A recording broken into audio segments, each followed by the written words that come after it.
رمضان المبارک بہت ساری یادوں کو تازہ کرتا ہے، بہت ساری فکروں کو روشن کرتا ہے، بہت سارے تیرے اندر جذبوں کو ثابت قدمی کے ساتھ تجھے اپنی منزل کی طرف رواں دواں کر دیتا ہے۔ لیکن اگر تو نے ماہ رمضان کے معمولات کو سمجھ لیا، تو نے ماہ رمضان کے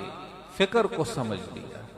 تو نے ماہ رمضان کے اندر اپنے پیٹ کے اوپر، اپنے نفس کے اوپر مشقت کا پاؤں رکھ کر کے اور پھر اپنے آپ کو حکم ربی کے تحت رکھ کر کے کہ میرا رب مجھے دیکھ رہا ہے، اور اس فکر کے اندر اپنے آپ کو رکھ کر کے اور غروب آفتاب جو ہے اس تک اپنے آپ کو مقید کر کے رکھ دیا،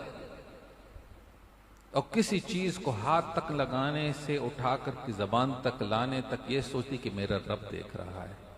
تو سوچو کہ رب نے تیرے لیے ایک بھرپور انداز سے پورے مہینے کو تیرے وجود کے اندر ایک ثابت قدمی کا ایک انداز رحمت پیدا کر دیا ہے۔ اگر اسی فکر کو اٹھا کر کی زندگی کے اوپر رکھ دو